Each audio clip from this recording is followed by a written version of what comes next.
এই কর্মক্ষেত্রে 18 দিন যে আমরা যুদ্ধ করেছি, 18 দিন মানে 18 মুকাম জয় করেছি। চূড়ামধ্যে চূড়ামণি ব্রহ্মপাশে স্থিতি, পার মধ্যে মহাবিষ্ণু করেন বসতি। চক্ষুতে শ্রী কালাচাঁদ করিতেছে ধ্যান, নাসিকানে নিত্যানন্দ করে মধুপান। কণ্ঠেতে শ্রী চৈতন্য গোসাই হয়ে সাবধান, মুখেতে ভদ্রাক্ষ 32 বদন। জিহ্বাতে নারদ মুনি বাজায় কুণ্ডল, জিহ্বার নিচে বসে গয়া গঙ্গা জল। আল জিহ্বায় সরস্বতী, বামেতে শ্রীরাম, কণ্ঠেতে শ্রী কানাইয়া, বাহুতে বলরাম। হস্তেতে শ্রী গোবিন্দ আমার দান অধিপতি, সপ্তদেশে জগন্নাথ করেন বসতি। নাভি মূলে ব্রহ্মা সদা করিতেছে লীলা, লিঙ্গে মহাদেব বসিলে চন্দ্রকলা। ছোদারে বসিয়াছে নাড়ুয়া গোপাল, কামিনীর সঙ্গে যে বা বড়য় রসাল। হাঁটুতে শক্তি স্থিতি বসুমতি পায়, 18 মোকাম তত্ত্ব শোনো সমুদায়। এই 18 মোকাম তত্ত্ব যে করতে পারে জয়, নিতাই হরি বল বলে সে ভগবানের চরণ পেয়ে যায়। তাই যতই ফেস ওয়াশ মাখো, যতই বুলু টেনে সোজা করো, কৃষ্ণ আর অর্জুন যেদিন এই দেহ থেকে নেমে যাবে, বাঁদিকে পীড়া, ডান দিকে পিঙ্গলা, জীবাত্মা পরমাত্মা। অর্জুন আর কৃষ্ণ যেদিন এই দেহরথ থেকে নেমে যাবে, 4 জনের কাঁধে উঠে দেহ পুরো ছাই হয়ে যাবে। তখন কৃষ্ণ বলছে, নারদ আমি যে ঘরে থাকি না, সেই ঘরটাই তো থাকি না নারদ। তখন নারদ মনে মনে বলছে, আমি দণ্ডবাদ দিয়ে দেব। কি করেছেন? সত্যভামার কাছে এসে বলছে, সত্যভামা জানো কৃষ্ণ না তোমাকে একটুও ভালোবাসে না। সত্যভামা বলে, কেন? বলে, আমি দেখে এলাম তোমার কৃষ্ণ রুক্মিণীর মাথায় পারিজাত ফুলের মালা দিয়েছে, তোমাকে না দেয়নি।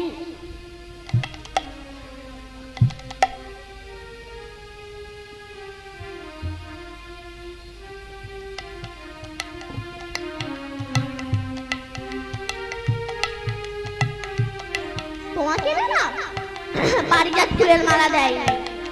তখন সত্যভামা বলল, কি তাই? ঠিক আছে আপনি আসুন। যেই কৃষ্ণ ঘরে ঢুকেছে, সত্যভামা একবার শাড়ির আঁচল কোমরে গুজে নিয়ে লম্পট, তুমি আমাকে ভালোবাসো? ভগবান বলছে, এমন চেঞ্জ হয়ে গেল কেন? ভগবান বলছে, সত্যভামা তুমি তো আমার প্রিয়া নায়িকা, তুমি এমন করছো কেন? অত অভিনয় করো না, আমি তোমার অভিনয় বুঝি। তুমি যে রুক্মিণীর খোপায় পারিজাত ফুলের মালা দিলে, কই আমাকে তো তুমি দাওনি। তখন ভগবান বলল, তাহলে নারদের এই কল। তখন ভগবান বলছে, সত্যভামা আমি তো রুক্মিণীর খোপায় পারিজাত ফুলের মালা দিয়েছি, আমি পারিজাত ফুলের গাছ এনে তোমার উঠানে বসিয়ে দেব। এইবার পারিজাত ফুলের গাছ এনে উঠানে বসিয়ে দিয়েছে, ব্যাস সব ঠিকঠাক। এইবার তখন নারদ বলল, এতেও তো কাজ হলো না, কি করি? আবার সত্যভামার কাছে গিয়েছে। সত্যভামা শোনো, তুমি যদি তোমার কৃষ্ণকে একা পেতে চাও, তবে আমার কাছে বুদ্ধি নাও। কি? ওই পারিজাত ফুলের গাছের সঙ্গে তোমার কৃষ্ণকে বেঁধে পূজা করে কোন পৌরোহিতকে দান করে, সেই পৌরোহিত যখন তোমাকে ফিরিয়ে দেবে, সেদিন থেকে কৃষ্ণ তোমার হয়ে যাবে। এইবার কৃষ্ণের কে পাবে এই আশায় বলে, পৌরোহিত পাবো কোথায়? বলে, আমি তো সব জায়গায় পৌরোহিত করে, আমাকেই নিতে পারো। এইবার পূজা করে যখন নারদ ঋষিকে দান করেছে, নারদ ঋষি হাত ধরে টানতে টানতে নিয়ে যাচ্ছে কৃষ্ণের। সত্যভামা বলছে, নারদ ঋষি আপনি কি করছেন? আপনি আমার স্বামীকে নিয়ে চলে যাচ্ছেন কেন? বলে, কেন? তুমি তো বললে যে আমি আমার স্বামীকে তোমায় দান করলাম। তখন সত্যভামা বলছে, কেন? আপনি তো বললেন যে আমাকে তুমি বলবে আমি আমার স্বামীকে তোমায় দান করলাম, সঙ্গে সঙ্গে আমি আবার তোমাকে ফিরিয়ে দেবো, তা আপনি আবার নিয়ে চলে যাচ্ছেন কেন? বলে, অতটা তো বুঝি না, তুমি বলেছো তাই আমি নিয়ে যাচ্ছি।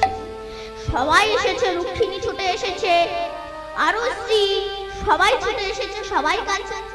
আরে বাবা, তুমি বলেছো যখন আমি নিয়ে যাব।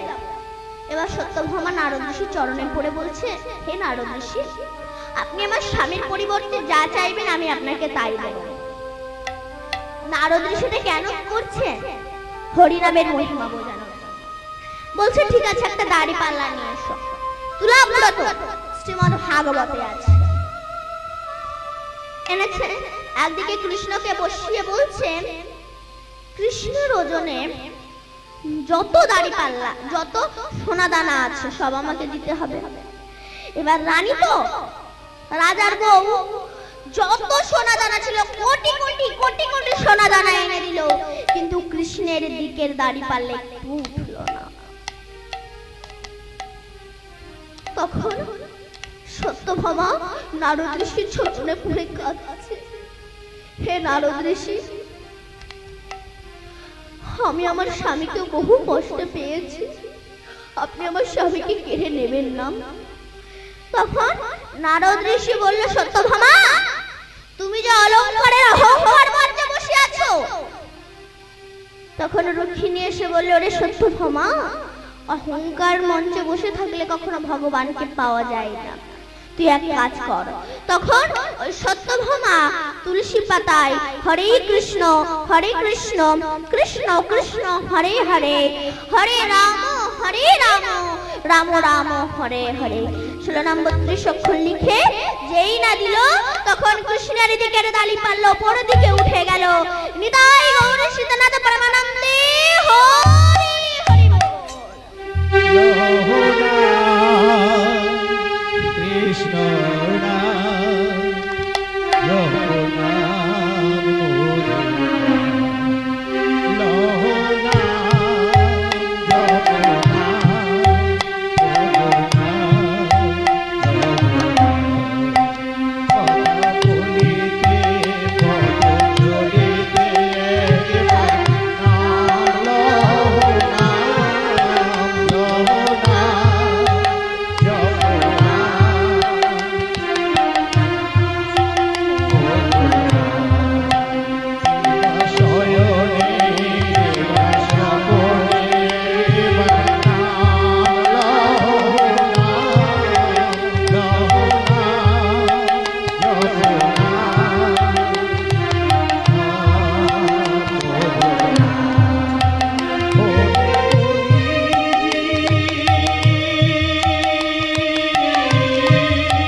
একজন ব্রাহ্মণ বাস করতেন, শ্রীমদ ভাগবতে আছে।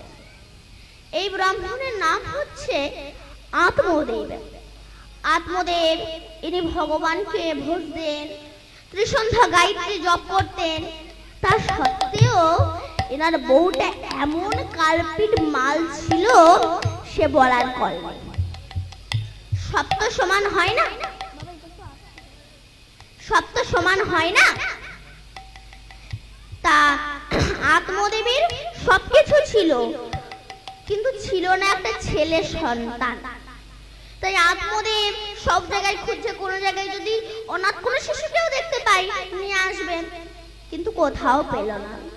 তখন আত্মদেব মনে মনে ভাবছে, আমি ব্রাহ্মণ, তাতে যদি আবার হাটখোড়া ব্রাহ্মণ হয় তবে লোকে তো আমার মুখ দেখবে না।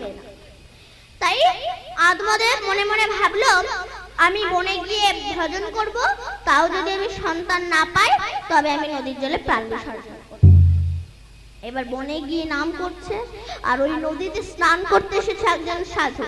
তখন আত্মদেব সাধুর চরণে পড়ে বলছে, ও সাধু, আপনি করলে আপনি সবই করতে পারেন, আপনি আমাকে কৃপা করুন, আপনি আমাকে একটা সন্তান দিন, নইলে আপনি যদি আমাকে কৃপা না করেন তবে আমি আপনার সামনে এই নদীতে প্রাণ বিসর্জন করব। তখন আপনি ব্রাহ্মণ হত্যাইতে মহাপাপী হবেন। তখন সেই সাধু বাবা আত্মদেবের কপালের দিকে তাকিয়ে বলছে, আপনি এই জন্মেই সন্তানের জন্য এত পাগল?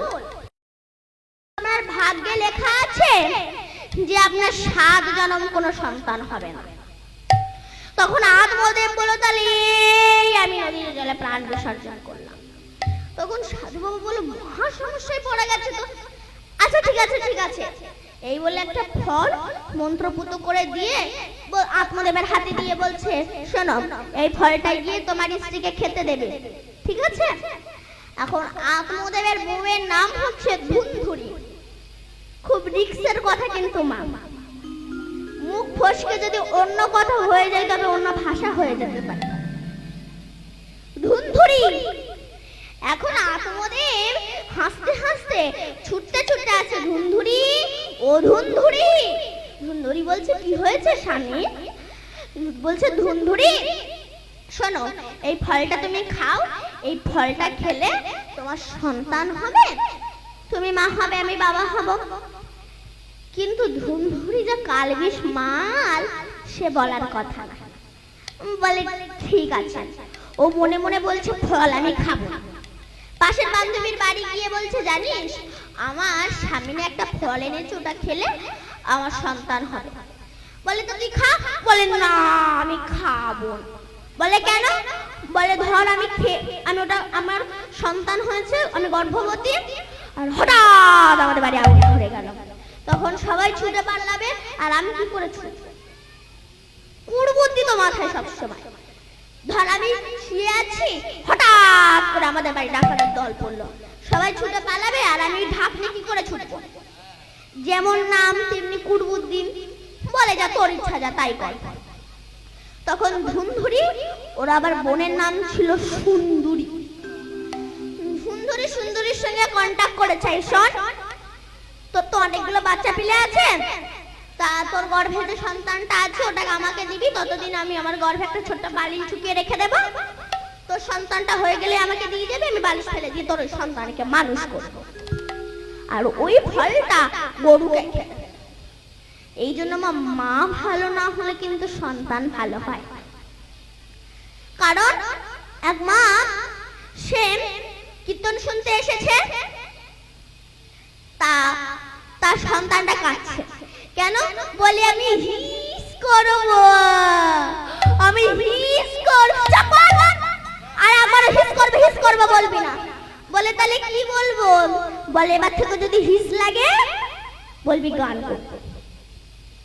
এইবার যখনই গান করা লাগে বলে গান করব, এবার চেন খুলে গান করিয়ে নাই। এটা ও জানে আর মা জানে, আর তো কেউ জানে না। এবার একদিন মা তার ছেলেকে বাবার কাছে রেখে আর বাপের বাড়ি গেছে, আর রাত 12টার সময় গান করা লেগেছে। বাবাকে বলছে, বাবা, ও বাবা, আমি গান করবো। চুপ কর! এই রাত 12টা বাজে এখনো গান করবে? লোকের ডিস্টার্ব হবে ঘুমানোর।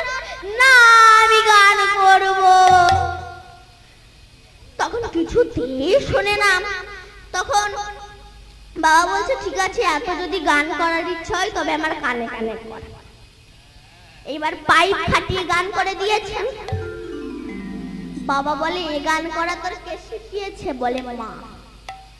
তাহলে আমার মায়ের জন্য, তাহলে মা যদি না শেখাতো গান করা, তাহলে বাবার কানটা সর্বনাশ হতো। এই জন্য মা ভালো হতে হবে। আর এই যে ধুন্ধুরির যে ছেলে, যত বড় হতে লাগে তত দুরাচারী অত্যাচারী হতে লাগলো। আত্মদেবের আনন্দ ধরে না, আমার ছেলে হয়েছে, আমার ছেলে হয়েছে। কিন্তু এই যে পয়জনশিয়াল মাল তা তো জানে না। যত বড় হতে লাগলো তত দুরাচারী অত্যাচারী হতে লাগলো। গরু বাছুরকে পাকুয়ায় ফেলে দেয়, লোকের বাচ্চাদের ধরে ঠাস ঠাস করে চড় মারে, যে কোনো পাখি হত্যা করেন। তার কাজ হচ্ছে শুধু ওই আজে বাজে কাজ।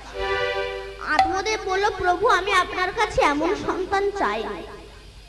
তো ওই ফলটা যে গরুকে খেতে দিয়েছিল না, ওই গরু গর্ভবতী হয়ে একটা সন্তানকে জন্ম দিল, সম্পূর্ণ মানুষের মতো, গোকর্ণ সম্পূর্ণ মানুষের মতো দেখতে, শুধু যা কান দুটো যে একটু বড় মোটু ছিল, গরুর মতো।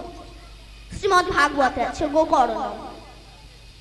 এইবার যত বড় হতে লাগলো তত দুরাচারী আর অত্যাচারী ছাড়া তোর কোনো কাজ নেই।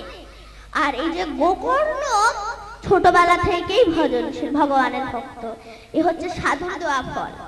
আর হচ্ছে ওই সুন্দরীর দেওয়া কালবিষ মাল। তখন আত্মদেব বলল, প্রভু আমি আপনার কাছে এ সন্তান চাই। এই বলে বনে চলে গেছে, আর গোকর্ণ ভজন করার জন্য বনে চলে গেছে।